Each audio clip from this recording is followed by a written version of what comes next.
Here with Engadget, we are here with the Nook Tablet, latest device from Barnes & Noble. This is actually technically the company's first out-of-the-box tablet. Not technically their first tablet, however, that distinction belongs to this guy. This is the Nook Color, came out last year, got a big upgrade in about April, turned it into, sort of transformed from a color screen e-reader into a full-fledged Android tablet. There are a few distinctions, subtle distinctions aesthetically to these two devices, which largely look pretty much the same. You've got this light silver bezel on the device versus the dark gray. Flip it over. Different color on the back as well. It's also a little bit more textured back here, which I guess should make it a little better for gripping. And obviously you can't tell by looking at it, but this is a little bit lighter than the Nook Color. Main differences, however, are on the inside. This guy's got a 1 GHz dual-core processor versus an 800 MHz processor. It's also got a gig of RAM versus 512 megs of RAM. I'll show you another device. This is the Kindle Fire, sort of the chief competition for the Nook Tablet. $200 tablet. It's going to run $199, $249 for the Nook Tablet. That $199 price is the same price as the Nook Color as well. So you've got a difference in terms of price. The insides are a little bit different. They've both got 1 GHz dual-core processor, but the Nook Tablet has that 1 gig of RAM versus 512 on this guy.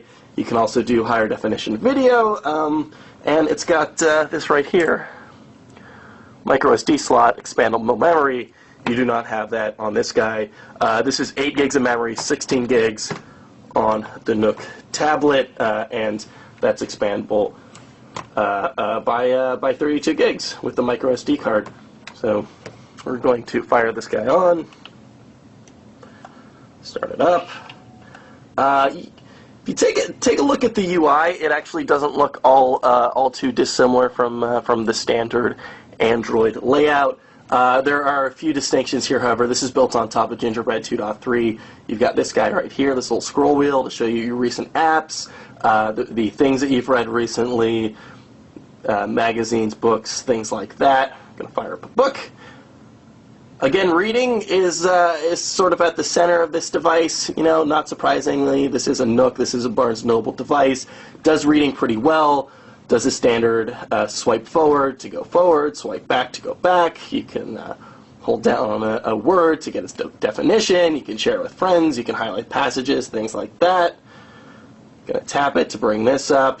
Got all sorts of different layout options. You can do different colors for the background, night and day. So this is that sort of like dark background with white on it. You can do gray. Gonna go back to standard reading mode. So reading pretty straightforward on this device, as well it should be. Of course, you can also read things like magazines. This is National Geographic. So there's a couple of nice things on the magazine. It's got that little flip forward animation as you have with the iPad, and then you tap on it. You've got this gallery down here. So that's a nice, easy way to look through the contents of the magazine. It's a little bit small for a lot of the text, things like that. You know, fortunately, you can do pinch to zoom.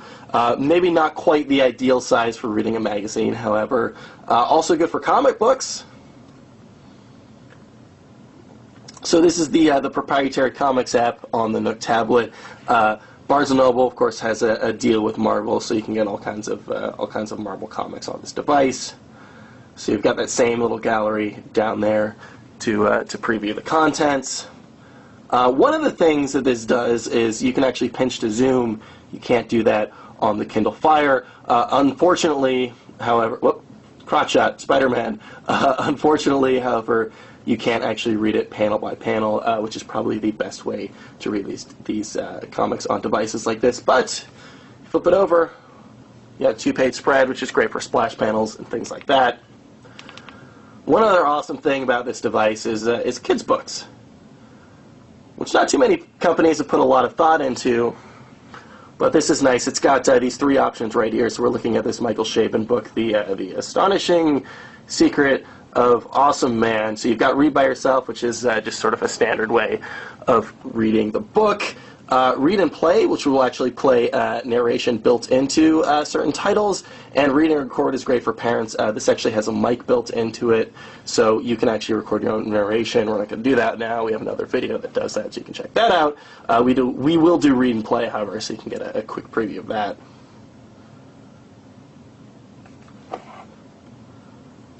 There we go. By Michael Chabon, illustrated by Jake Parker.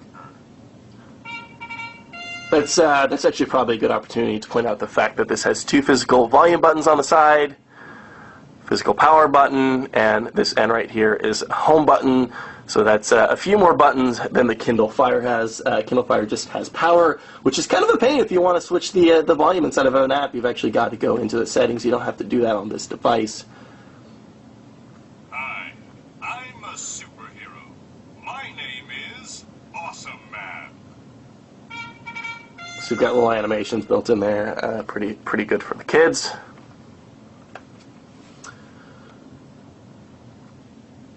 We can show you the movies right here. This, of course, is built. This is all built pretty heavily ingrained into the OS here. You know, they've got multimedia features everywhere. And you know, if we roll up here, this is in the home page. You've got Keep Reading up there, so that'll show you your current title. Amazing, The Astonishing Adventures of Awesome Man, which we were obviously just reading. So you can just click that at any time to go back into the book. This right here actually will also bring you back to the book, so you can find this in most apps. So you know, if you're watching a movie or something like that, a lot of the apps have that down there. So you can always go back to reading, because that is sort of the center of this device at its heart. The main page, so you've got books right there, periodicals, and movies. So this will give you some picks and things like that. Right now, these are just popular picks, or you can sign in and it will give you customization as well. So hey, since we're already looking at Netflix, let's open that up.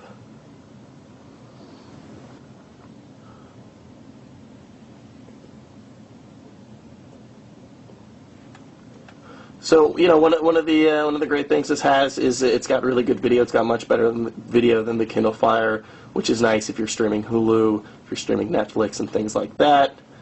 Won't really be able to tell in this video, unfortunately, but we will show you what the player looks like. However, what do we want to watch today?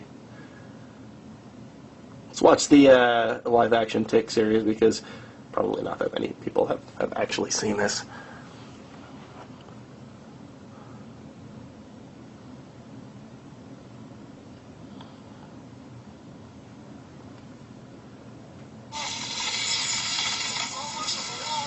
So there you go. Again, when we have the menu up right there, you've got all these down here, and again, you can see the little reading icon down there. So at any point, if you get sick of the movie, you can always go in and read. Lots of other things on this device as well. It's got some side loading. So we've actually downloaded the Kindle store right here. So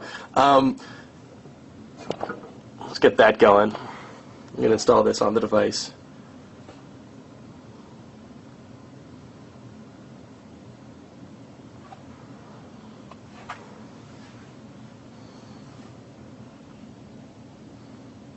So there you go. We've got the Kindle App Store on here right now. Obviously Barnes & Noble wants you to use all of their own apps. They want to make some money off of that. But that said, there are some very, very easy ways of getting around that system. It's already rootable, and this little shortcut right here is nice. If we installed a micro SD card, we could install things from the Amazon App Store, including the Kindle app. So it's a reasonably open device if you know the right hacks. Whether or not Barnes & Noble really wants you to make it that open. This is available now, $2.49 from Barnes & Noble.